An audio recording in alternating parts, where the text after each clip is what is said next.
श्री शिवाय नमस्तुभ्यं भक्तों, स्वागत है आप सबका आपके अपने YouTube चैनल नमामि शिवजी में। भगवान भोलेनाथ की कृपा हम सब पर सदैव बनी रहे। भक्तों, आज के वीडियो में आप सुनेंगे बृहस्पतिवार व्रत कथा।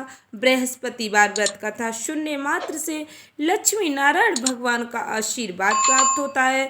जो भक्त सच्ची निष्ठा से भगवान बृहस्पति देव की व्रत कथा श्रवण करते हैं, उनके जीवन के सभी दुख दरिद्र दूर हो जाते हैं। भगवान लक्ष्मी नारायण की कृपा से उनके सभी मनोरथ पूर्ण होते हैं।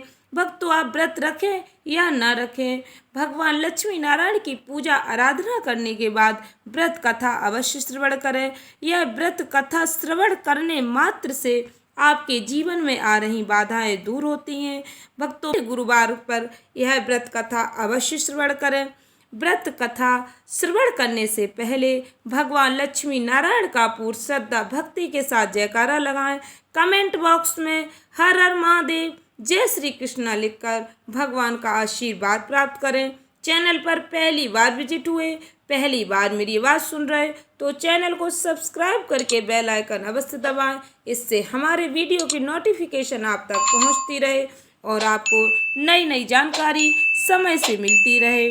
भक्तों, बृहस्पतिवार व्रत कथा इस प्रकार है, ध्यान से सुने। प्राचीन समय की बात है। एक बड़ा प्रतापी तथा दानी राजा राज करता था। वह प्रत्येक गुरुवार को व्रत रखता, पूजा करता। यह उसकी रानी को अच्छा नहीं लगता। वह नित्य गरीबों ब्राह्मणों को दान करता। उसकी रानी ना व्रत करती, ना ही किसी को दान देती। राजा को भी ऐसा करने से मना किया करती। एक समय की बात है, राजा शिकार खेलने वन को गए हुए थे। घर पर रानी और दासी थी। उस समय गुरु बृहस्पति देव साधु का रूप धारण कर राजा के यहाँ भिक्षा मांगने आए। साधु ने रानी से भिक्षा मांगी तो वह कहने लगी, हे साधु महाराज, मैं इस दान और पुण्य से तंग आ गई हूँ। आप कोई ऐसा उपाय बताएं जिससे सारा धन नष्ट हो जाए और मैं आराम से रह सकूं। ना रहेगा बांस, न बजेगी बांसुरी। साधु रूपी बृहस्पति देव ने कहा, हे देवी, तुम तो बड़ी विचित्र हो। संतान और धन से कोई दुखी होता है। संतान और धन तो पापी के घर भी होने चाहिए। अगर तुम्हारे पास अधिक धन है तो इसे शुभ कार्यों में खर्च करो, जिससे तुम्हारे दोनों लोग सुधरें। परंतु साधु की इन बातों से रानी पर कोई प्रभाव नहीं पड़ा। उसने कहा, मुझे ऐसे धन की आवश्यकता नहीं जिसे मैं दान करूं, जिसको संभालने में ही सारा समय नष्ट हो जाए। साधु ने कहा, यदि तुम्हारी ऐसी इच्छा है तो जैसा मैं तुम्हें बताता हूँ तुम वैसा ही करना। बृहस्पतिवार के दिन घर को गोबर से लीपना, अपने केसों को पीली मिट्टी से धोना, केसों को धोते समय स्नान करना, राजा से हजामत बनाने को कहना, भोजन में तामसिक भोजन करना, कपड़ा धोबी के यहाँ धुलने डालना। इस प्रकार 7 बृहस्पतिवार करने से तुम्हारा समस्त धन नष्ट हो जाएगा। इतना कहकर साधु बने बृहस्पति देव वहाँ से अंतर ध्यान हो गए। साधु के कहे अनुसार करते हुए रानी को केवल 3 बृहस्पतिवार ही बीते थी कि उसकी समस्त धन संपत्ति नष्ट हो गई। भोजन के लिए परिवार तरसने लगा। एक दिन राजा रानी से बोला, हे रानी, तुम यहीं रहो, मैं दूसरे देश को जाता हूँ, क्योंकि यहाँ पर सभी लोग मुझे जानते हैं, इसलिए मैं कोई छोटा कार्य नहीं कर सकता। ऐसा कहकर राजा परदेश चला गया। वहाँ वह जंगल से लकड़ी काट कर लाता और शहर में बेचता। इस तरह वह अपना जीवन व्यतीत करने लगा। इधर राजा के बिना रानी और दासी दुखी रहने लगी। एक समय जब रानी और दासी को 7 दिन तक बिना भोजन के रहना पड़ा तो रानी ने अपनी दासी से कहा, हे दासी, पास ही के नगर में मेरी बहन रहती है, वह बड़ी धनवान है, तू उसके पास जा और कुछ ले आ ताकि थोड़ी बहुत गुजर बसर हो जाए। दासी रानी की बहन के पास गई। उस दिन बृहस्पतिवार था। रानी की बहन उस समय बृहस्पतिवार की कथा सुन रही थी। दासी ने रानी की बहन को अपनी रानी का संदेश दिया, लेकिन रानी की बहन ने कोई उत्तर नहीं दिया। जब दासी को रानी की बहन से कोई उत्तर नहीं मिला तो वह बहुत दुखी हुई। उसे क्रोध भी आया। दासी ने वापस आकर रानी को सारी बात बता दी।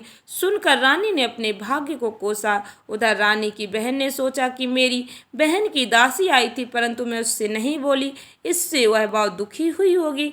कथा सुनकर और पूजन समाप्त कर वह अपनी बहन के घर गई। और कहने लगी, हे बहन, मैं बृहस्पतिवार का व्रत कर रही थी, तुम्हारी दासी गई, परंतु जब तक कथा होती है तब तक ना उठते हैं और ना बोलते हैं, इसलिए मैं नहीं बोली। कहो दासी क्यों गई थी? रानी बोली, बहन, हमारे घर अनाज नहीं था। ऐसा कहते कहते रानी की आंखें भर आई। उसने दासी समेत भूखे रहने की बात अपनी बहन को बता दी। रानी की बहन बोली, बहन देखो, बृहस्पति देव भगवान सबकी मनोकामना पूर्ण करते हैं। देखो, शायद तुम्हारे घर में अनाज रखा हो। यह सुनकर दासी घर के अंदर गई तो वहां उसे एक घड़ा अनाज का भरा मिल गया।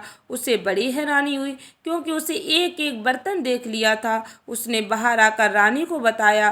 दासी रानी से कहने लगी, हे रानी, जब हमको भोजन नहीं मिलता तो हम व्रत ही तो करते हैं, इसलिए क्यों ना इनसे व्रत और कथा की विधि पूछ ली जाए, हम भी व्रत किया करेंगे। दासी के कहने पर रानी ने अपनी बहन से पूछा बृहस्पतिवार व्रत के बारे में। उसकी बहन ने बताया, बृहस्पतिवार के व्रत में चने की दाल और मुनक्का से विष्णु भगवान का केले की जड़ में पूजन करें, दीपक जलाएं, पीले भोजन करें, कथा अवश्य श्रवण करें। इससे गुरु भगवान प्रसन्न होते हैं, मनोकामना पूर्ण करते हैं। व्रत और पूजन की विधि बताकर रानी की बहन अपने घर लौट आई। रानी और दासी दोनों ने निश्चय किया कि बृहस्पति देव भगवान का पूजन अवश्य करेंगे। 7 रोज बाद जब बृहस्पतिवार आया तो उन्होंने व्रत रखा। गुड़साल में जाकर चना और गुड़ बीन लाई।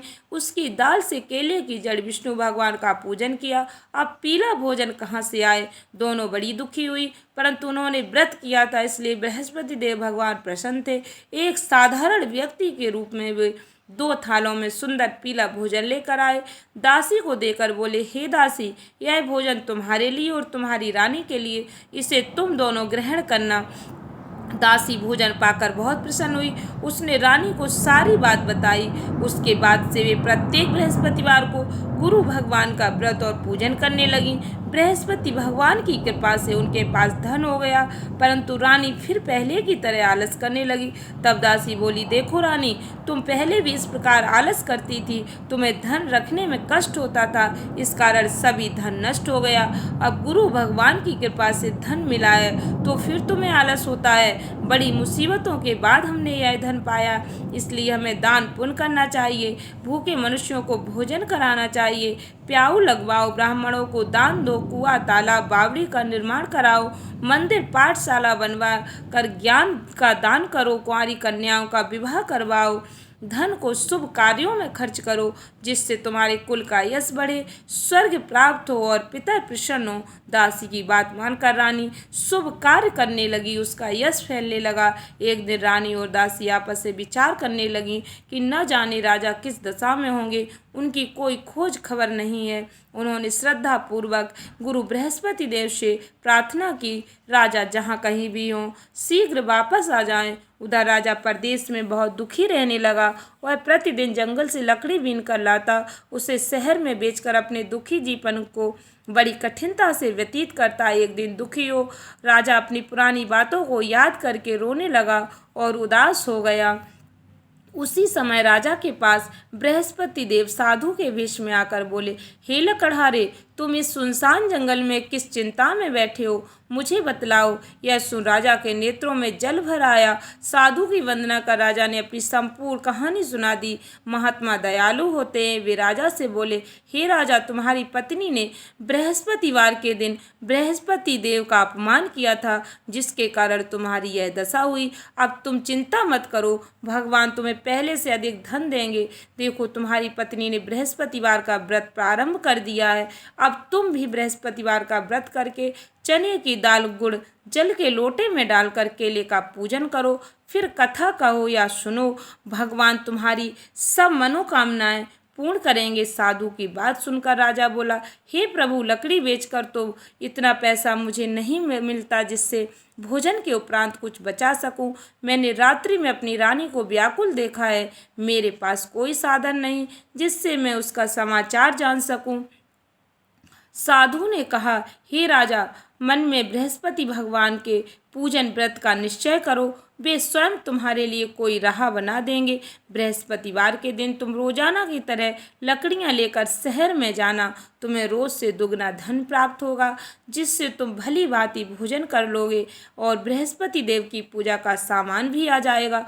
जो तुमने बृहस्पतिवार की कहानी के बारे में पूछा है वह इस प्रकार है।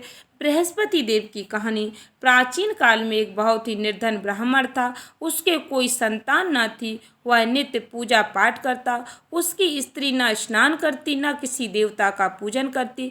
इस कारण ब्राह्मण देवता बहुत दुखी रहते थे। भगवान की कृपा से ब्राह्मण के यहाँ एक कन्या रूपी रत्न पैदा हुआ।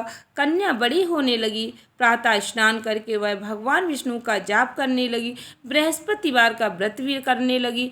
पूजा पाठ समाप्त कर पाठशाला जाती तो अपनी मुट्ठी में जौ भर के ले जाती और पाठशाला के मार्ग में डालती जाती। लौटते समय वही जौ स्वर्ण के हो जाते तो उनको बीन कर घर ले आती। एक दिन वह बालिका सूप में उन सोने के जौ को फटक कर साफ कर रही थी। तभी उसकी माँ ने देख लिया और कहा कि हे बेटी, सोने के जौ को फटकने के लिए सोने का सूप होना चाहिए। दूसरे दिन गुरुवार था। कन्या ने व्रत रखा और बृहस्पति देव से सोने का सूप देने की प्रार्थना की। बृहस्पति देव ने उसकी प्रार्थना स्वीकार कर ली। रोजाना की तरह वह कन्या जौ फैलाती हुई पाठशाला चली गई। पाठशाला से लौटकर जब वह जौ बीन रही थी तो बृहस्पति देव की कृपा से उसे सोने का सूप मिला। उसे वह घर ले आई और उससे जौ साफ करने लगी, परंतु उसकी माँ का वही ढंग रहा। एक दिन की बात है, कन्या सोने के सूप में जब जौ साफ कर रही थी तो उस नगर का राजकुमार वहां से निकला। कन्या के रूप और कार्य को देखकर वह उस पर मोहित हो गया। राजमहल आकर वह भोजन जल त्याग कर उदास होकर लेट गया। राजा को जब राजकुमार द्वारा अन्न जल त्यागने का समाचार प्राप्त हुआ तो अपने मंत्रियों के साथ वह अपने पुत्र के पास गया और कारण पूछा। राजकुमार ने राजा को उस लड़की के घर का पता बतलाया। मंत्री उस लड़की के घर गया। मंत्री ने ब्राह्मण के समक्ष जाकर राजा की ओर से निवेदन किया। कुछ ही दिन बाद ब्राह्मण की कन्या का विवाह राजकुमार के साथ संपन्न हो गया। कन्या के घर से जाते ही ब्राह्मण देव के घर में पहले की भांति गरीबी का निवास हो गया। एक दिन दुखी होकर ब्राह्मण अपनी पुत्री से मिलने गए। बेटी ने पिता की ऐसी अवस्था को देखा और अपनी माँ का हाल पूछा। ब्राह्मण ने सभी हाल कह सुनाया। कन्या ने बहुत सा धन देकर अपने पिता को विदा कर दिया, लेकिन कुछ दिन बाद फिर वही हाल हो गया। ब्राह्मण फिर अपनी कन्या के यहाँ गया और सभी हाल कहा तो पुत्री बोली, हे पिताजी, आप माताजी को यहाँ लिवा लाओ, मैं उन्हें वह विधि बता दूंगी जिससे गरीबी दूर हो जाए। ब्राह्मण देवता अपनी स्त्री को साथ लेकर अपनी पुत्री के पास राजमहल पहुँचे तो पुत्री अपनी माँ को समझाने लगी, हे माँ, तुम प्रातःकाल स्नान आदि करके विष्णु भगवान का पूजन करो तो सब दरिद्रता दूर हो जाएगी। परंतु उसकी माँ ने उसकी एक भी बात नहीं मानी। वह प्रातःकाल उठकर अपनी पुत्री की बच्चों की जूठन को खा लेती। एक दिन उसकी पुत्री को बहुत गुस्सा आया। उसने अपनी माँ को एक कोठरी में बंद कर दिया। प्रातः उसे स्नान आदि करा के पूजा पाठ करवाया तो उसकी माँ की बुद्धि ठीक हो गई। इसके बाद वह नियम से पूजा पाठ करने लगी और प्रत्येक बृहस्पतिवार को व्रत करने लगी। इस व्रत के प्रभाव से मृत्यु के बाद वह स्वर्ग को प्राप्त हुई। वह ब्राह्मण भी सुखपूर्वक इस लोक का सुख भोगकर स्वर्ग को प्राप्त हुआ। इस तरह कहानी कहकर साधु बने बृहस्पति देव वहाँ से लोप हो गए। धीरे धीरे समय व्यतीत होने पर फिर बृहस्पतिवार का दिन आया। राजा जंगल से लकड़ी काटकर शहर में बेचने गया। उसे उस दिन और दिनों से अधिक धन मिला। राजा ने चना गुड़ आदि लाकर बृहस्पतिवार का व्रत किया। उस दिन से उसके सभी कलेश दूर हुए। परंतु जब अगले गुरुवार का दिन आया तो वह बृहस्पतिवार का व्रत करना भूल गया। इस कारण बृहस्पति देव नाराज हो गए। उस दिन उस नगर के राजा ने विशाल यज्ञ का आयोजन किया था तथा अपने समस्त राज्य में घोषणा करवा दी कि सभी मेरे यहाँ भोजन करने आए, किसी के घर चूल्हा न जले। इस आज्ञा को जो न मानेगा उसको फांसी की सजा दी जाएगी। राजा की आज्ञा अनुसार सभी लोग राजा के यहाँ भोजन करने गए, लेकिन लकड़हारा कुछ देर से पहुंचा, इसलिए राजा उसको अपने साथ महल में ले गए। जब राजा लकड़हारे को भोजन करा रहे थे तो रानी की दृष्टि उस खूंटी पर पड़ी जिस पर उसका हार लटका हुआ था। उसे हार खूंटी पर लटका दिखाई नहीं दिया। रानी को विश्वास हो गया कि निश्चय ही मेरा हार इस लकड़हारे ने चुरा लिया है। उसी समय सैनिक बुलवाकर उसको जेल में डलवा दिया। लकड़हारा जेल में विचार करने लगा कि ना जाने कौन से पूर्व जन्म के कर्म से मुझे यह दुख प्राप्त हुआ है, और जंगल में मिले साधु को याद करने लगा। तत्काल बृहस्पति देव साधु रूप में प्रकट हो गए और कहने लगे, अरे मूर्ख, तूने बृहस्पति देवता की कथा नहीं की, उसी कारण तुझे यह दुख प्राप्त हुआ है। अब चिंता मत कर, बृहस्पतिवार के दिन जेल खाने के दरवाजे पर तुझे 4 पैसे पड़े मिलेंगे। उनसे तू बृहस्पतिवार की पूजा करना, तो तेरे सभी कष्ट दूर हो जाएंगे। अगले बृहस्पतिवार को से जेल के द्वार पर 4 पैसे मिले।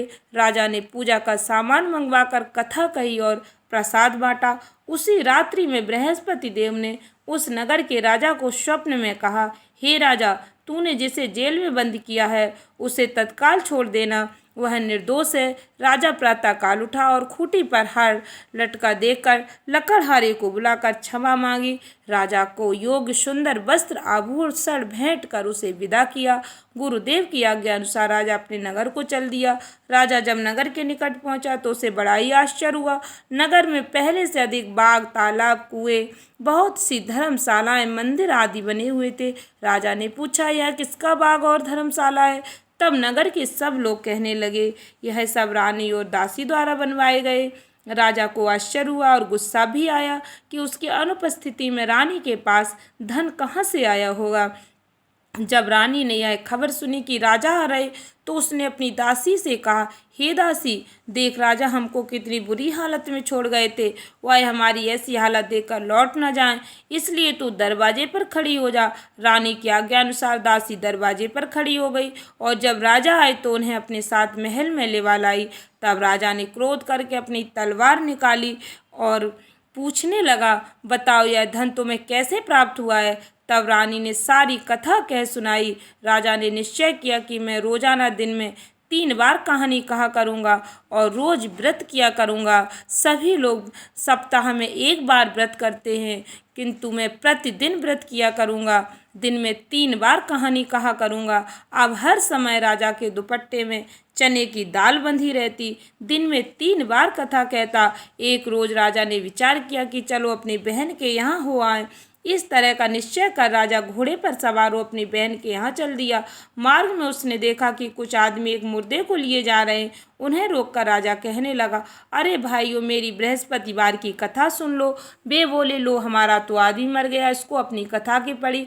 परंतु कुछ आदमी बोले, अच्छा कहो, हम तुम्हारी कथा भी सुनेंगे। राजा ने दाल निकाली और कथा कहनी शुरू कर दी। जब कथा आदि हुई तो मुर्दा हिलने लगा, और जब कथा समाप्त हुई तो राम राम करके वह मुर्दा खड़ा हो गया। राजा आगे बढ़ा, उसे चलते चलते शाम हो गई। आगे मार्ग में उसे एक किसान खेत में हल चलाता मिला। राजा ने उसे कथा सुनने का आग्रह किया, लेकिन वह नहीं माना। किसान बोला, जब तक मैं तेरी कथा सुनूंगा तब तक मैं 4 हरैया खेत जोत लूँगा। जा अपनी कथा किसी और को सुनाना। राजा आगे चल पड़ा। राजा के हटते ही बैल पछाड़ खाकर गिर गए। किसान के पेट में बहुत जोर से दर्द होने लगा। उसी समय किसान की माँ रोटी लेकर आई। उसने जब देखा तो अपने पुत्र से सब हाल पूछा। बेटे ने सभी हाल बता दिया। बुढ़िया दौड़ी दौड़ी उस घुड़सवार के पास पहुंची और उससे बोली, मैं तेरी कथा सुनूंगी, तू अपनी कथा मेरे खेत पर ही चलकर कहना। राजा ने लौटकर बुढ़िया के खेत पर जाकर कथा कही, जिसको सुनते ही बैल खड़े हो गए। किसान के पेट का दर्द भी बंद हो गया। राजा अपनी बहन के घर पहुंच गया। बहन ने भाई की खूब मेहमानी की। दूसरे रोज प्रातःकाल राजा जागा तो वह देखने लगा कि सभी लोग भोजन कर रहे हैं। राजा ने अपनी बहन से पूछा, ऐसा कोई मनुष्य नहीं जिसने भोजन नहीं किया हो, जो मेरी बृहस्पतिवार की कथा सुन ले। बहन बोली, हे भैया, यह देश ऐसा ही, यहाँ लोग पहले भोजन करते, बाद में अन्य कोई काम करते। फिर वह एक कुम्हार के घर गई, जिसका लड़का बीमार था। उसे मालूम हुआ कि उनके यहाँ 3 दिन से किसी ने भोजन नहीं किया। रानी ने अपने भाई की कथा सुनने के लिए कुम्हार से कहा। वह तैयार हो गया। राजा ने जाकर बृहस्पतिवार की कथा कही, जिसको सुनकर उसका लड़का ठीक हो गया। अब तो राजा की प्रशंसा होने लगी। एक दिन राजा ने अपनी बहन से कहा, हे बहन, मैं अपने घर को जाऊंगा, तुम भी तैयार हो जाओ। राजा की बहन ने अपनी सास से पूछा, अपने भाई के साथ जाने की आज्ञा मांगी। सास बोली, हाँ तू चली जा, मगर अपने लड़कों को मत ले जाना, क्योंकि तेरे भाई के कोई औलाद नहीं है। बहन ने अपने भाई से कहा, हे भैया, मैं तो चलूँगी, मगर कोई बालक नहीं जाएगा। अपनी बहन को भी छोड़कर दुखी मन से राजा अपने नगर को लौट आया। जब कोई बालक ही नहीं जाएगा तो तुम ही क्या करोगी। राजा दुखी होकर अपने नगर को लौट आया। राजा ने अपनी रानी से सारी कथा बताई और बिना भोजन किए वह लेट गया। रानी बोली, हे प्रभु, बृहस्पति देव ने हमें सब कुछ दिया है, वह हमें संतान अवश्य देंगे। उसी रात बृहस्पति देव ने राजा को स्वप्न में कहा, हे राजा, उठ, सभी सोच त्याग दे, तेरी रानी गर्भवती है। राजा को यह जानकर बड़ी खुशी हुई। 9वें महीने में रानी के गर्भ से एक सुंदर पुत्र पैदा हुआ। तब राजा बोला, हे रानी, स्त्री बिना भोजन के रह सकती है, परंतु बिना कहे नहीं रह सकती। जब मेरी बहन आए तो तुम मुझसे कुछ मत कहना। रानी ने हाँ कर दी। जब राजा की बहन ने यह शुभ समाचार सुना तो वह बहुत खुश हुई और बधाई लेकर अपने भाई के यहाँ आई। रानी ने तब उसे आने का उल्हाना दिया। जब भाई अपने साथ ला रहे थे तब तो नहीं आई, उनके साथ ना आई, आज अपने आप ही भागी भागी बिना बुलाए आ गई। घोड़ा चढ़ी तो नहीं आई, गधा चढ़ी आई। तो राजा की बहन बोली, भाई, मैं इस प्रकार न कहती भाभी, तो तुम्हारे घर औलाद कैसे होती। बृहस्पति देव सभी कामनाएं पूर्ण करते हैं। जो सद्भावना पूर्वक बृहस्पतिवार का व्रत करता है एवं कथा पढ़ता है अथवा सुनता है, दूसरों को सुनाता है, बृहस्पति देव उसकी सभी मनोकामनाएं पूर्ण करते हैं, उनकी सदैव रक्षा करते हैं। जो संसार में सद्भावना से बृहस्पति देव का पूजन एवं व्रत सच्चे हृदय से करते हैं, उनकी सभी मनोकामनाएं वैसे ही पूर्ण होती हैं जैसी सच्ची भावना से रानी और राजा ने बृहस्पति देव की कथा का गुणगान किया तो उनकी सभी इच्छाएं बृहस्पति देव जी ने पूर्ण की। अनजाने में भी बृहस्पति देव की कभी उपेक्षा न करें, ऐसा करने से सुख शांति नष्ट हो जाती है। इसलिए सबको कथा सुनने के बाद प्रसाद लेकर ही जाना चाहिए। हृदय से बृहस्पति देव का मनन करते हुए जयकारा बोलना चाहिए। बोलो बृहस्पति देव विष्णु भगवान की जय। इति श्री बृहस्पतिवार व्रत कथा। आशा करती हूँ भक्तों वीडियो अच्छी लगी होगी, उपयोगी लगी हो तो वीडियो को अधिक से अधिक लोगों में शेयर करें। धन्यवाद भक्तों। चैनल को सब्सक्राइब करके बेल आइकन अवश्य दबाएं। श्री शिवाय नमस्तुभ्यं।